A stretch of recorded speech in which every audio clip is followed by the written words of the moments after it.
हाय दोस्त, मैं नीरज शर्मा अपने डायनामिक में चैनल में स्वागत करता हूं।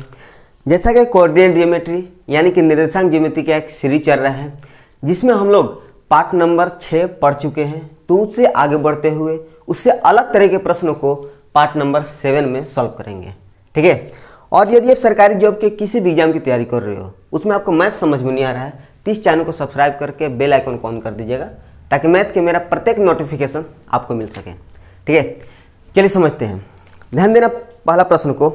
देखिए दोस्त, इस प्रश्न को सॉल्व करने से पहले आइए इसके बारे में एक कॉन्सेप्ट समझ लेते हैं, ठीक है। क्योंकि देखिए दोस्त, अगर आपका कॉन्सेप्ट क्लियर रहेगा तो उस पर आधारित कैसा ही प्रश्न हो आप आसानी से सॉल्व कर पाओगे, ठीक है। चलिए समझते हैं। देखिए दोस्त, अगर कोई वृत्त हो, सर्कल हो और सर्कल के केंद्र का निर्देशांक कोई ए बी हो, निर्देशांक ए बी हो और इस वृत्त की त्रिज्या आर हो, ठीक। तो एक वृत्त का समीकरण हो जाता है x माइनस ए का square plus y minus B का स्क्वायर बराबर में आर स्क्वायर, ठीक है। तो इस पर आधारित प्रश्न, बहुत सारे प्रश्न पूछे जाते हैं। केंद्र दे देगा और उसकी त्रिज्या दे देगा और आपसे पूछेगा कि इसका समीकरण क्या होगा, ठीक है। चलिए इस पर एक एग्जांपल भी दे दे। जैसे कि कह देगा कि कोई वृत्त है और जो वृत्त है, वृत्त के केंद्र पर 2-3 निर्देशांक है, ठीक है। और ये भी कह दिया कि वृत्त के परिधि पर भी एक दूसरा निर्देशांक है जिसको रख देते हैं 5-7, अपने मन से रख रहे हैं, यहाँ पर कोई प्रश्न है नहीं।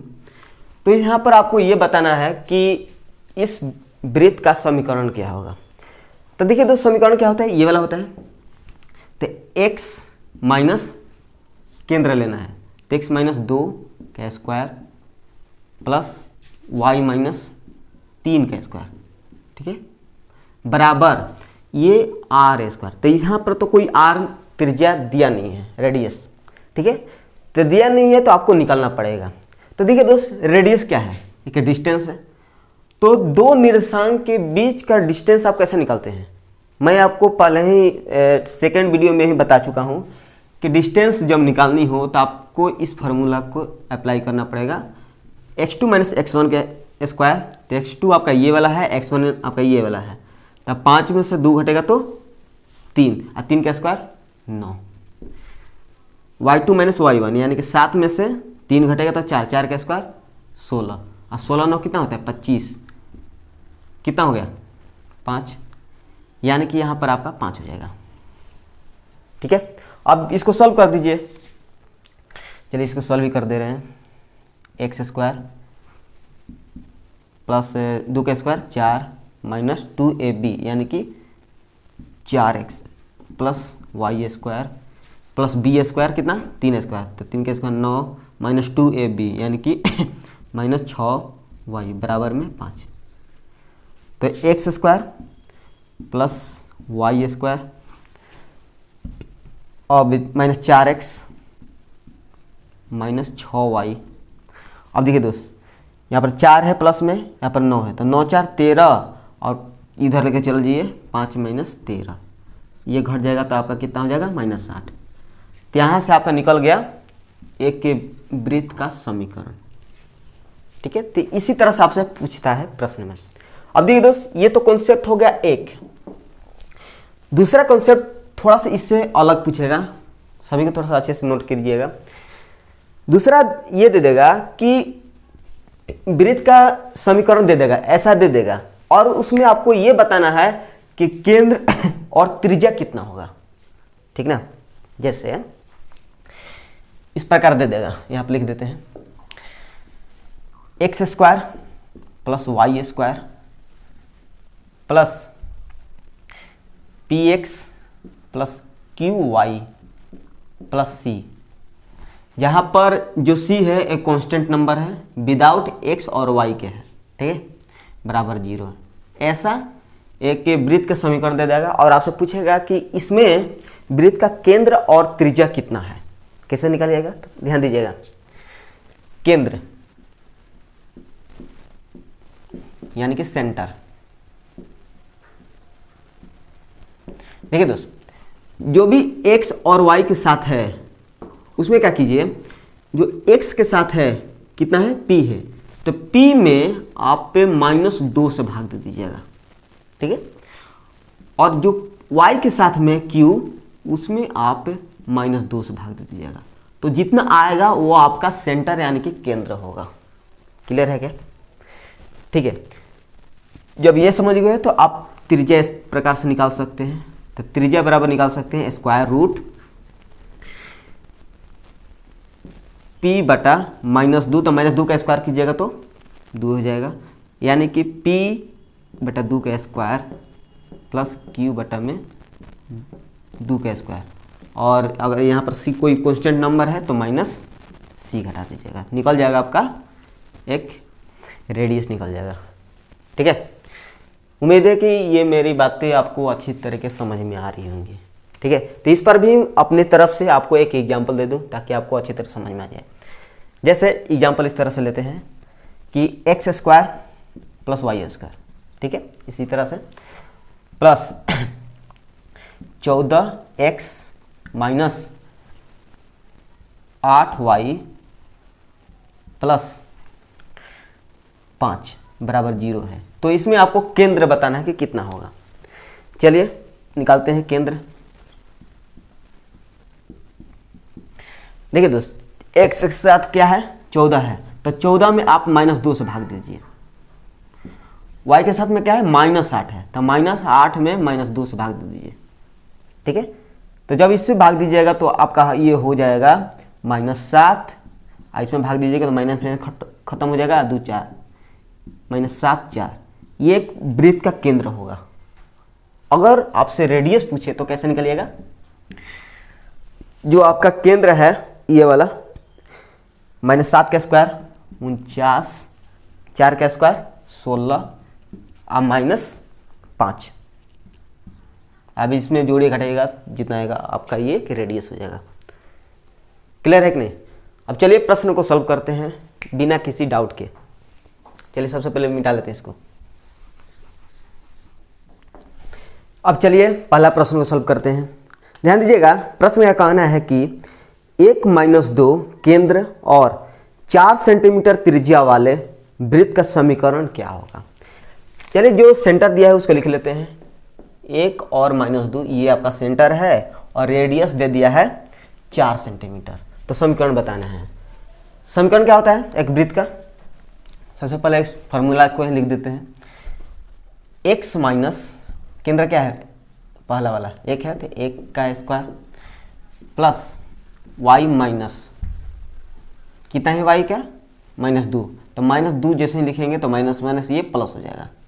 ठीक है, ये इसका स्क्वायर बराबर में त्रिज्या का स्क्वायर, तो त्रिज्या कितना है 4, 4 का स्क्वायर। ठीक है, एकदम धीरे धीरे सॉल्व करेंगे। x माइनस 1 का स्क्वायर क्या होता है, एक a माइनस बी का होल स्क्वायर, तो x square plus B square यानी कि 1 का स्क्वायर तो 1 हो जाएगा, -2ab तो 2x plus a plus B का स्क्वायर, तो ये तो आपको याद ही होगा, तो y स्क्वायर प्लस 2 का स्क्वायर 4 प्लस 2ab यानी कि 4x बराबर में 16। ठीक है, अब देखिए दोस्त, x square plus y square, इसको एक साथ लिखते हैं, x square plus y square. ठीक, -2x अब प्लस 4x, सॉरी यहाँ पर x लिख दिए हैं, यहाँ पर y होगा ना, y होगा। ठीक है, तो -2x तो यहाँ पर लिख देते हैं -2x प्लस 4y है, तो प्लस 4y है। अब जो भी कांस्टेंट है इसको एक साथ रखिए, 4 कांस्टेंट है और 1, 4 1 5, और 5 अगर इधर जाएगा तो 16 में से 5 घटेगा 11, यहाँ पर आपका 11 आंसर हो जाएगा। ये समझ में आया ना, बहुत ही आसान मेथड है। चलिए समझ में आ गया तो नेक्स्ट को सॉल्व कर लेते हैं। ध्यान देना, यह भी इसी तरह का प्रश्न है। कह रहा है कि उत्पत्ति केंद्र और 6 सेंटीमीटर त्रिज्या वाले वृत्त का समीकरण क्या है। यहाँ पर उत्पत्ति केंद्र कह रहा है। उत्पत्ति केंद्र मतलब क्या, मतलब कि ओरिजिन, ओरिजिन मतलब मूल बिंदु। अब मूल बिंदु पर केंद्र क्या होता है, 0 0, ठीक है ना। तो यहाँ पर सेंटर क्या दे दिया है, 0 0, और इसका जो रेडियस है 6 सेंटीमीटर दे दिया है, ठीक है। चलिए हम निकालते हैं।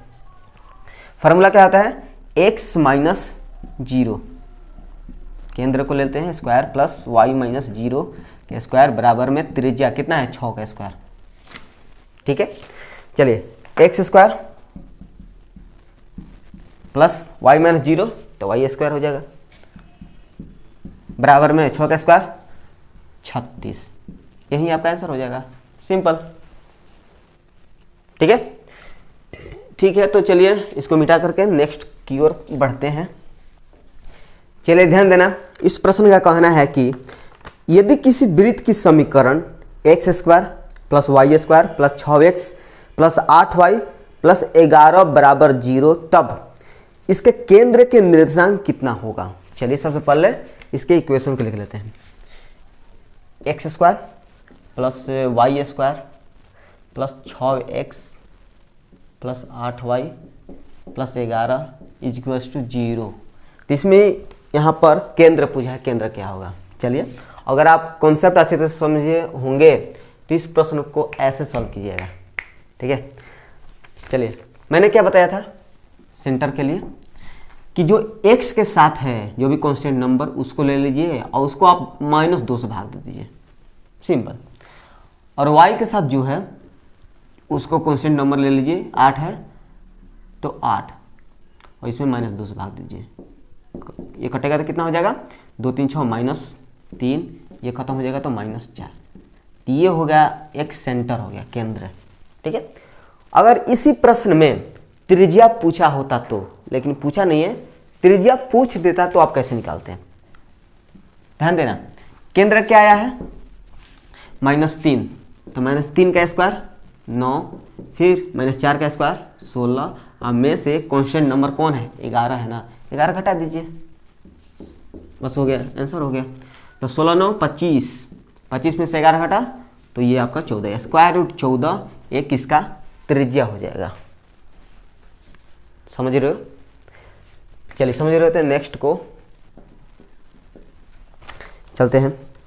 ध्यान देना, कह रहा है कि उस वृत्त का समीकरण ज्ञात कीजिए जिसके व्यास के बिंदु 4 3 और -2 1 है। चलिए बहुत ही अच्छी प्रश्न है, और इससे कुछ अलग तरीके का प्रश्न है।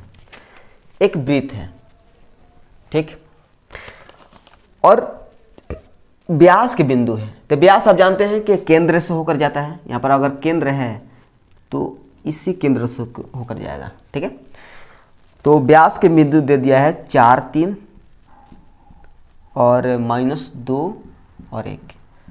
सबसे पहले ये पता करते हैं कि एक वृत्त का समीकरण होता कितना है, ठीक है। फार्मूला याद रहेगा तो आप आसानी से सॉल्व कर पाओगे। चलिए लिखते हैं, x माइनस a का square plus y minus b का स्क्वायर बराबर में त्रिज्या स्क्वायर, ठीक है। लेकिन इस वृत्त के क्वेश्चन में कहीं भी केंद्र दिया है या ना ही त्रिज्या दिया है, तो आपको निकालना पड़ेगा, ठीक है। चलिए निकालते हैं। सबसे पहले देखते हैं कि ये एक व्यास है, ठीक, व्यास है और व्यास के ये केंद्र हैं। तो केंद्र आप जानते हो कि एकदम बीचों बीच होता है, बीचों बीच होता है ना। तो बीचों बीच होता है तो आप जानते हैं कि जो बीचों बीच होता है तो x1 प्लस x2 बटा में 2 हो जाता है, केंद्र है तो x1 प्लस x2, x1 कितना है 4 है और x2 कितना है -2 है, तो -2 बटा में 2 घट जाएगा, कितना हो जाएगा, 4 में से 2 घटेगा तो 2, 2 बटा में 2 कितना 1 हो गया, ठीक है। अब y1 प्लस y2 तो 3 1 4, 4 में 2 से भाग देंगे तो कितना हो जाएगा 2, यानी कि केंद्र का निर्देशांक आपको आ गया, केंद्र का निर्देशांक आपका यानी कि ए बी की वैल्यू आ गया। अब आपको रेडियस निकालना है। चलिए रेडियस कौन है, यहां से यहां तक है, ठीक है। अगर आप इसका डिस्टेंस निकाल दे तो, डिस्टेंस भी तो रेडियस है ना, अगर आप रेडियस यानी डिस्टेंस निकालते हो तो इस प्रकार निकाल सकते हो, y2 माइनस y1 का स्क्वायर यानी कि 1 में से 2 घटाएंगे तो कितना -1 का स्क्वायर करेंगे तो 1, समझ रहे हो ना। एक में से 2 घटाएंगे तो -1, और -1 का स्क्वायर करेंगे तो 1, प्लस x2 माइनस x1, -2 में से -1 घटेगा तो -2 में से -1 घटेगा तो -3, और -3 का स्क्वायर कीजिएगा तो 4, -3 का स्क्वायर 9 ना, 9 यानी कि स्क्वायर रूट 10। ठीक है, अब देखिए दोस्त, r बराबर में स्क्वायर रूट 10, लेकिन यहाँ पर r स्क्वायर है, यानी कि स्क्वायर रूट 10 का स्क्वायर कीजिएगा तो 10 हो जाएगा। चलिए अब लिखते हैं, x माइनस केंद्र कितना आया है -1 का स्क्वायर प्लस y माइनस 2 का स्क्वायर बराबर में r स्क्वायर, यानी कि स्क्वायर रूट 10 का स्क्वायर कीजिए, 10 हो जाएगा। चलिए a माइनस बी का स्क्वायर, ये तो आप जानते ही होंगे, x square plus y square, यानी कि 1 का स्क्वायर कितना होगा 1 हो जाएगा, -2ab माइनस 2x हो जाएगा। ठीक ना, दिख रहा है ना। अब इस पर आते हैं, y square plus B square, यानी कि 2 का स्क्वायर कितना होगा 4, -2ab यानी कि 2 दूनी का 4, 4y माइनस 4y, और बराबर 10 है तो 10। क्लियर है यहाँ तक। देखिए दोस्त, मेन पॉइंट यहाँ था, अगर यहाँ पर अगर आपको अच्छे से समझ में आ गया होगा तो इस प्रश्न को तो आप आसानी सॉल्व कर पाओगे।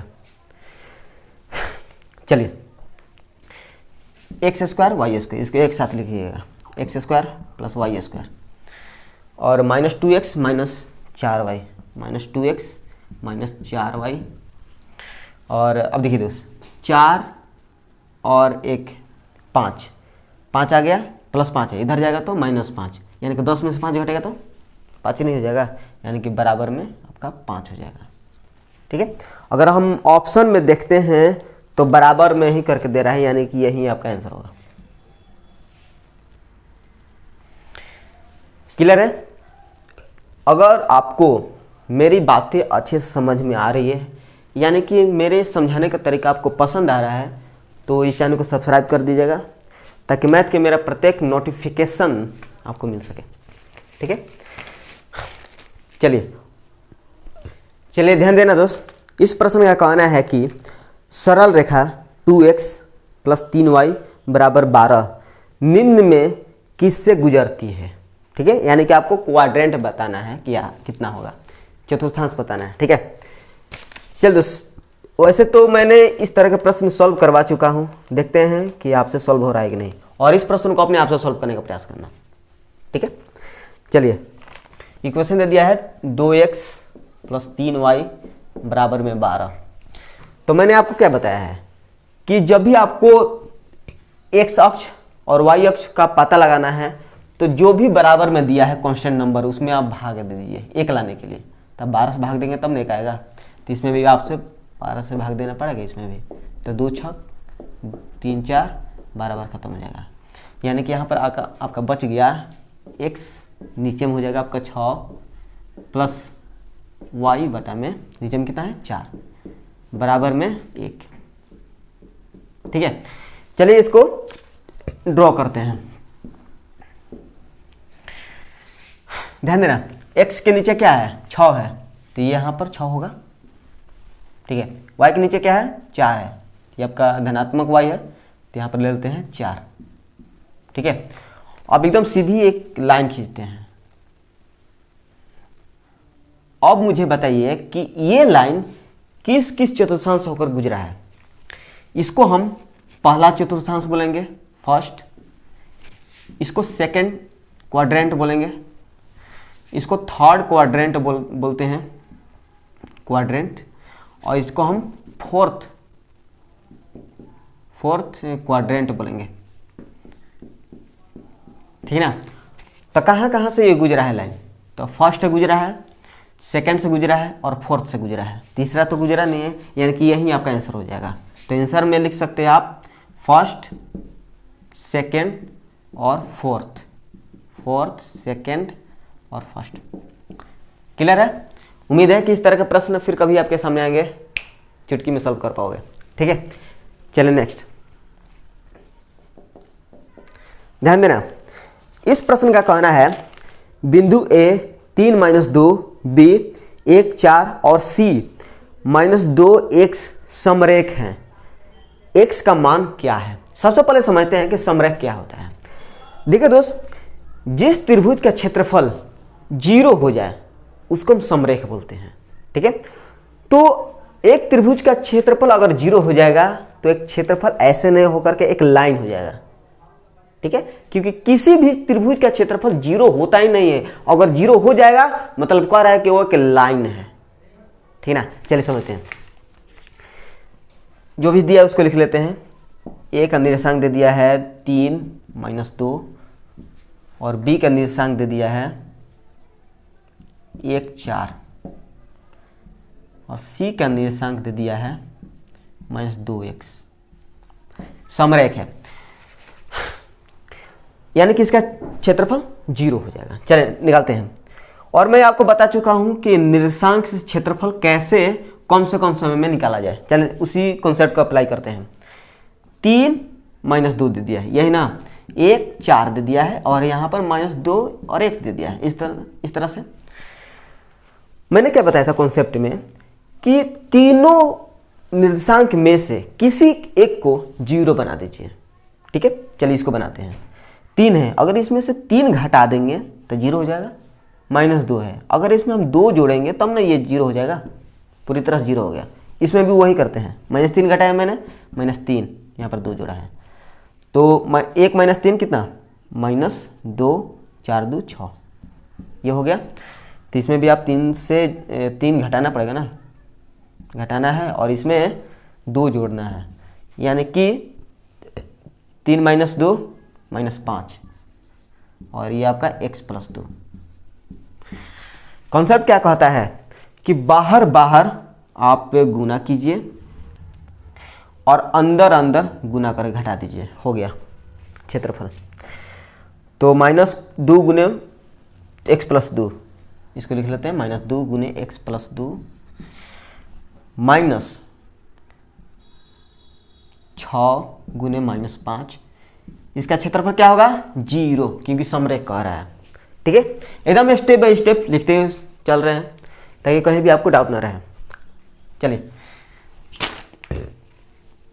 -2x -4 माइनस माइनस है +30 बराबर में 0। अब 30 में से 4 घटेगा तो 26 -2x बराबर में प्लस इधर जाएगा तो खत्म 13, यानी कि x बराबर में आपका 13 आंसर हो जाएगा, ठीक है। देखिए दोस्त, कोई भी ये लंबा कॉन्सेप्ट है नहीं, मैंने एक एक स्टेप को मैंने यहाँ पर लिख दिया ताकि आप अच्छी तरह से नोट्स कर सके और अच्छी तरह से आप समझ भी सके, ठीक है। क्योंकि यार ऑफलाइन क्लास होता तो आप पूछ लेते, लेकिन यहाँ पर पूछने का कोई सवाल ही नहीं है, ठीक है। इसलिए मैं पूरा का पूरा निचोड़ इसी में रख दिया, ठीक है। ठीक है, तो चलिए नेक्स्ट प्रश्न को सॉल्व करते हैं। ध्यान देना दोस्त, इसका कहना है कि यदि बिंदु -5 3 2 a तथा 6 3 समरेख हो तो a का मान ज्ञात कीजिए। चलिए, यह भी बहुत आसान है क्योंकि यहाँ पर भी समरेख आ रहा है। समरेख मतलब कि त्रिभुज का क्षेत्रफल 0 होना चाहिए। चलिए, -5 3 दे दिया है और दूसरा दे दिया है 2a और 6 3 दे दिया है।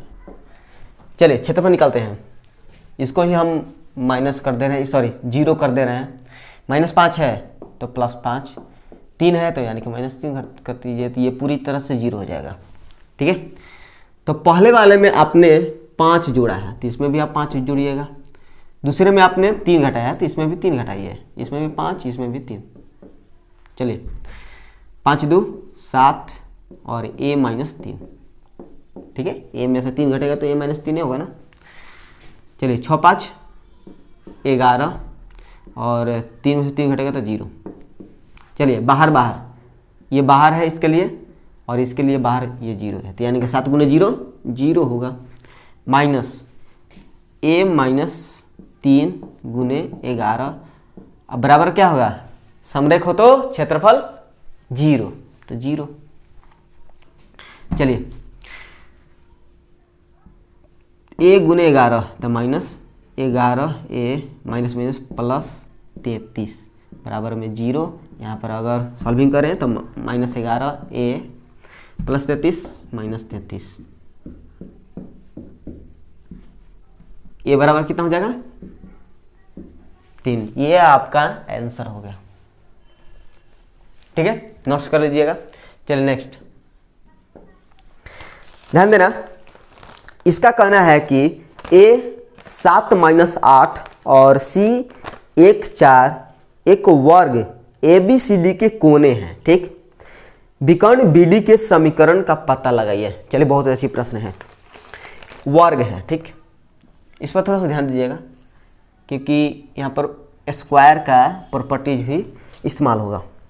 A है, ये B है, ये C है और ये D है। A का निर्देशांक दे दिया है 7 - 8 और C का निर्देशांक दे दिया है 1 4। तो इसमें BD का समीकरण बताना है कि क्या होगा। BD का समीकरण ध्यान दीजिएगा दोस्त, BD के समीकरण तभी निकाल पाओगे जब इसका जो फॉर्मूला होता है उसको आप अप्लाई कीजिएगा तब। अच्छा, फॉर्मूला क्या होता है समीकरण निकालने के लिए? तो m क्या होता है? ढाल यानी कि प्रवणता। m x - x1 बराबर y - y1। अगर ये सभी होंगे तभी BD के समीकरण निकाल पाएगा। चलिए इसको सबसे पहले निकालते हैं। ध्यान देना, सबसे पहले एक प्रॉपर्टीज आपको पता होगा कि एक वर्ग के जब दो विकर्ण आपस में टकराते हैं, दो विकर्ण आपस में टकराते हैं तो जहां पर टकराते हैं वहां पर आपका 90 डिग्री का कोण बनता है, 90 डिग्री का कोण बनता है। और साथ ही अगर ये ऐसा गया है तो इसको दो बराबर भागों में बांटेगा। अगर ये 50 सेंटीमीटर डिस्टेंस है तो ये 25 हो जाएगा। अगर ये 100 है तो ये आपका 50 कराएगा। वैसे तो एक वर्ग के विकर्ण बराबर होते हैं, समझ गए ना? तो इसको दो बराबर भाग में बांट देगा। अब देखिए दोस्त, मैं आपको बता चुका हूं कि जब दो लाइन एक दूसरे को 90 डिग्री पर काटे तो दोनों रेखाओं के प्रवणता का गुणनफल -1 होता है। समझ गए? नहीं याद आया तो चलिए लिख देते हैं। जैसे जब भी एक दूसरे को 90 डिग्री बनाए तो m1 गुने m2 बराबर -1 होता है। अब तो याद आ गया होगा।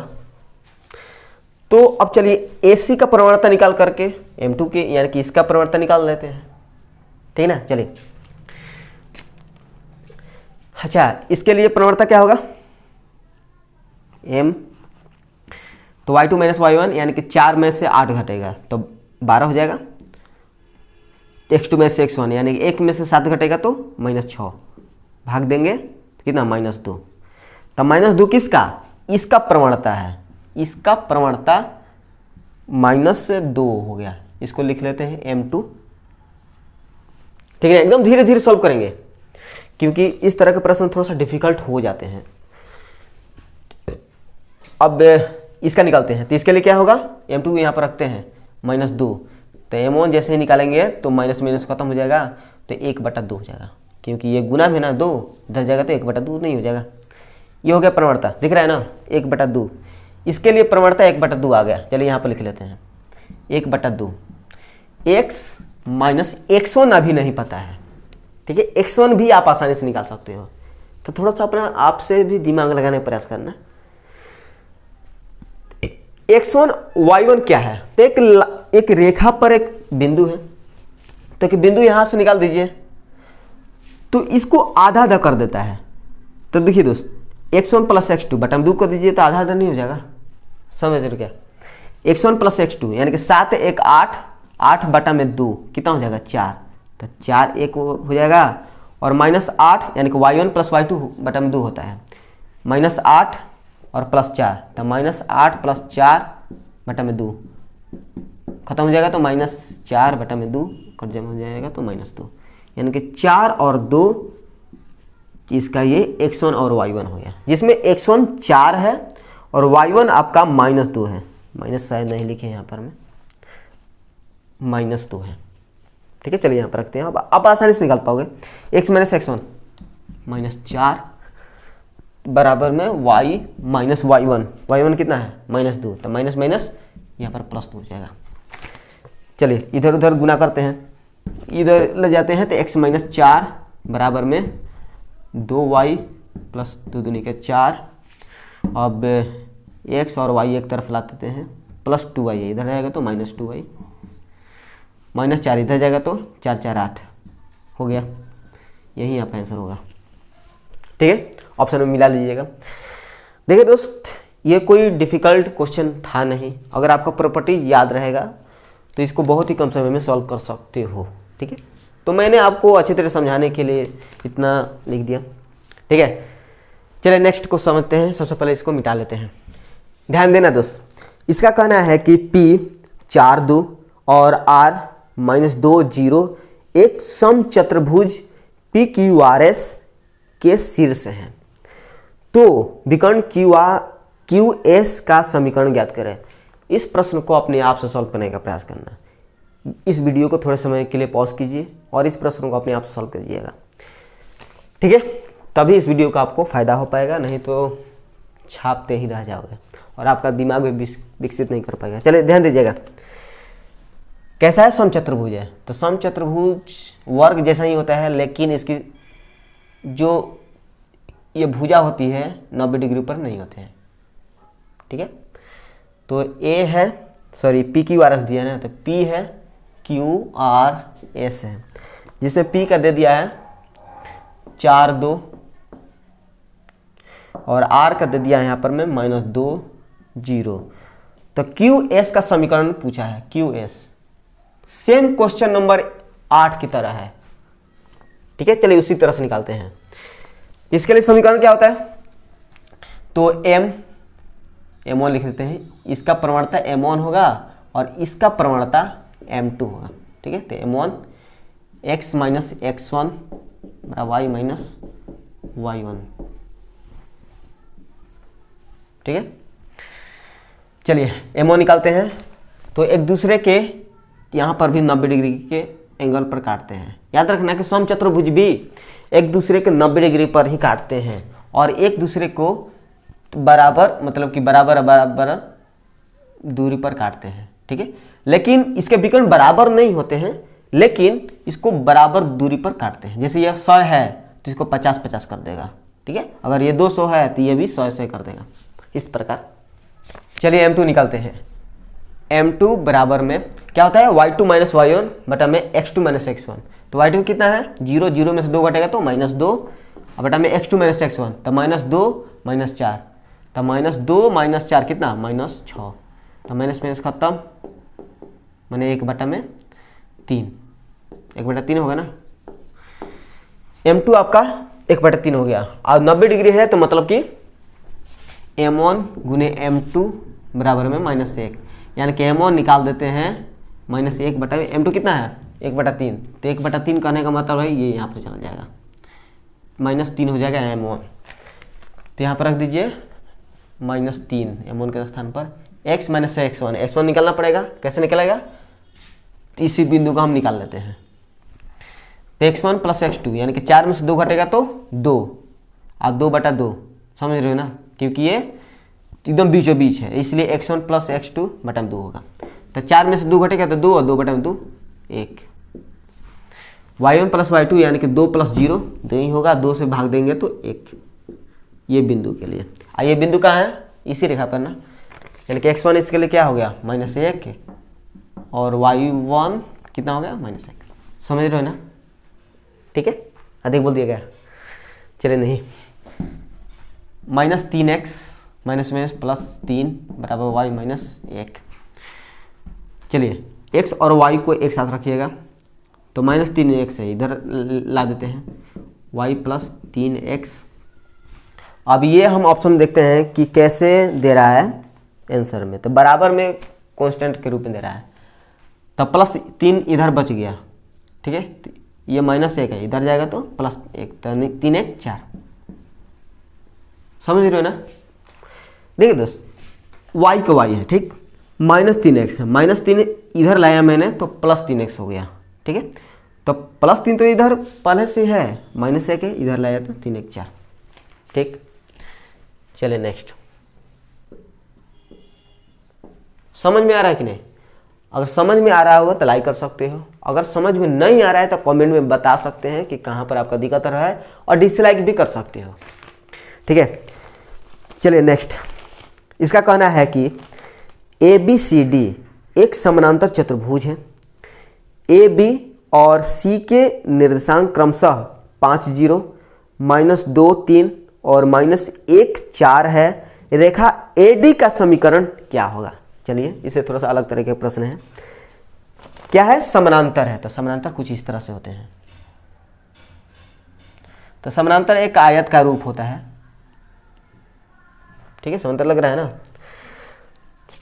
ABCD है, ABCD, जिसमें A का निर्देशांक दे दिया है 5 0, B का निर्देशांक दे दिया है -2 3 और C का निर्देशांक दे दिया है -1 और 4। ठीक है, तो AD का समीकरण क्या होगा? AD, इसका समीकरण आपसे पूछा है कि क्या होगा। ठीक है ना, बहुत ही आसान है। तो देखिए दोस्त, एक बात आपको पता होगा कि जब दो लाइन पैरेलल है यानी कि समानांतर है तो उसकी ढाल भी बराबर होते हैं। ठीक है, क्योंकि ये दोनों लाइन की जो एंगल होते हैं, जिस एंगल से वो झुके रहते हैं उसका वो बराबर होता है। जब एंगल बराबर तो प्रवणता भी बराबर यानी कि ढाल भी बराबर। समझ रहे ना? अगर ये ऐसे है तो ये भी ऐसे है। चल निकालते हैं बिना बकवास किए। चलिए इसका प्रवणता निकालते हैं। इसका प्रवणता निकल जाएगा तो ये भी निकल जाएगा क्योंकि बराबर होते हैं। चलिए प्रवणता क्या होगा?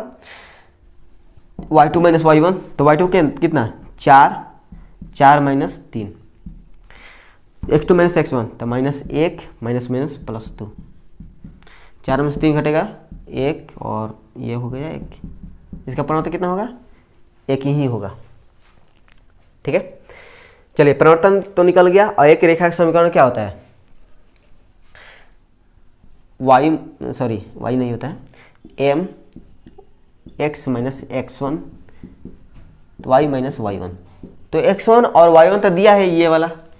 अब प्रवणता भी मैंने यहाँ पर निकाल दिया।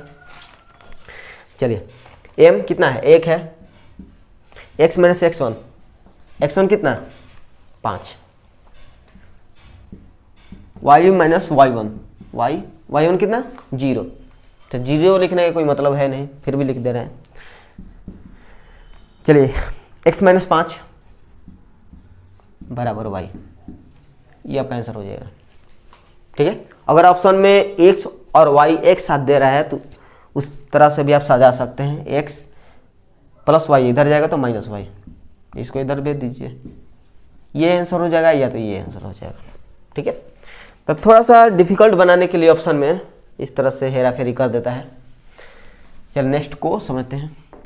ध्यान देना, इसका कहना है कि त्रिभुज ABC के लिए यदि बिंदु A, B और C के निर्देशांक क्रमशः 2 - 4 3 0 और 5 - 2 है तो माध्य AD का समीकरण क्या होगा? चलिए बहुत अच्छी प्रश्न है। त्रिभुज है, कोई कैसा त्रिभुज है? ABC। A का निर्देशांक दे दिया है 2 - 4 और B का निर्देशांक दे दिया है 3 0 और C का निर्देशांक दे दिया है 5 - 2। ठीक, और AD एक माध्य है। AD यहाँ पर D है, AD माध्य है यानी कि बीचों बीच है। ठीक है, तो AD का समीकरण आपको बताना है। तो समीकरण के लिए क्या लगेगा? m x - x1 बराबर y - y1 लगेगा। तो m लगेगा और x1 और y1, तो x1 और y1 तो दे ही दिया है, केवल आपको प्रवणता निकालनी है।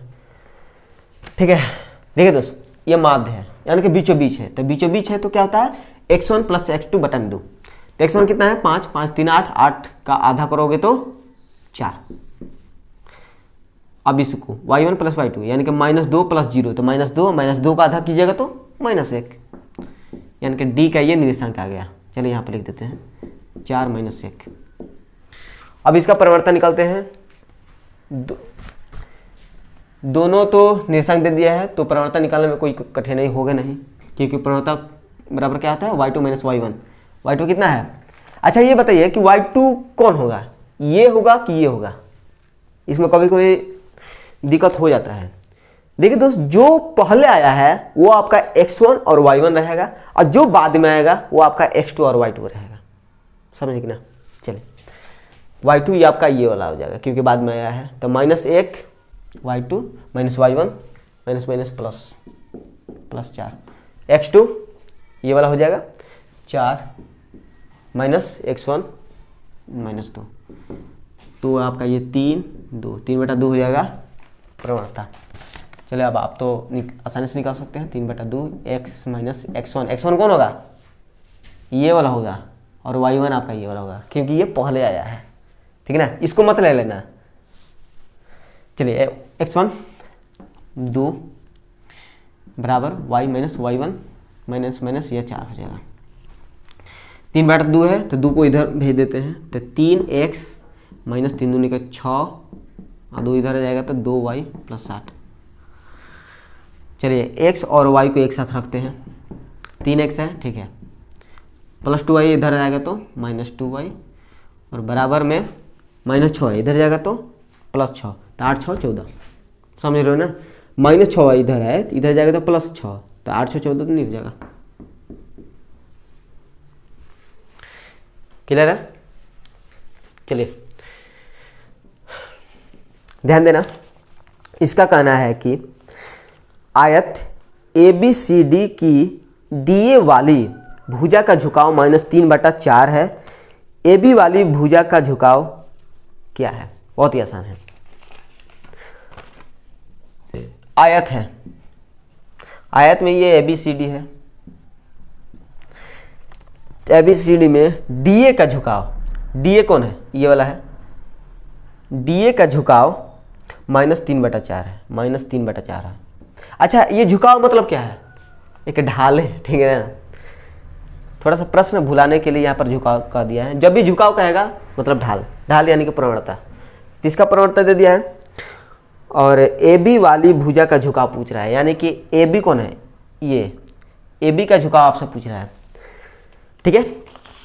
तो सबसे पहले मुझे ये बात बताइए कि AB और AD के बीच के जो एंगल है ये 90 डिग्री है क्या? 90 डिग्री है, ठीक है। और अब मैं आपको बता चुका हूं कि जब दो लाइन एक दूसरे को 90 डिग्री पर काट दे तो उनकी प्रवणता का गुणनफल -1 होता है कि नहीं? हो गया, उसको माइनस लगा करके उल्टा कर दीजिए, आंसर हो गया। जैसे यहाँ पर 90 डिग्री बनाया, तो अगर इसके लिए अगर M1 है और इसके लिए M2 है, तो M1 गुने M2 बराबर है -1। अगर आप M1 निकालना चाहते हैं तो -1/M2, ठीक है? तो ये भी मैं फार्मूला बता सकता था, लेकिन सब कुछ करके ही दीजिएगा तो फायदा नहीं रहेगा, इसलिए वही बेसिक चीज़ें याद रखिएगा। ये तो अपने आप हाथ का है। चल ध्यान दे जा, -1/M2, M2 कितना है? -3/4 है, तो -3/4, 4 को ऊपर लेके चलते हैं तो माइनस में खत्म, यानी कि 4/3 इसका आंसर हो जाएगा। क्लियर है? चलिए नेक्स्ट बोले तो इस वीडियो के अंतिम प्रश्न को, ठीक है? चलिए ध्यान देना, आयत ABCD की भुजा DA का ढाल 5/3 है, तो भुजा AB का ढाल क्या है? इस प्रश्न को अपने आप से सॉल्व कीजिएगा, इसी तरह से है। चलिए इसको डायरेक्ट थोड़ा सा सॉल्व कर दे। ABCD है ना, DA का ढाल कितना दे दिया है?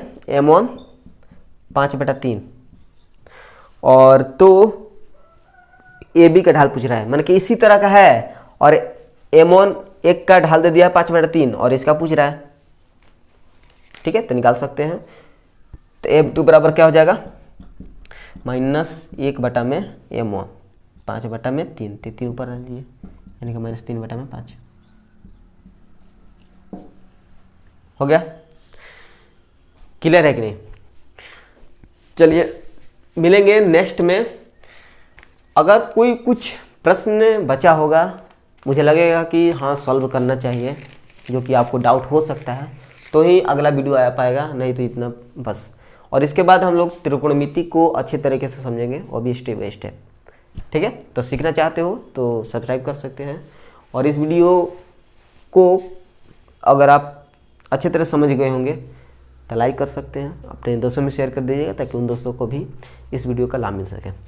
ठीक है, तो bye bye, take care, thank you so much इस वीडियो देखने के लिए।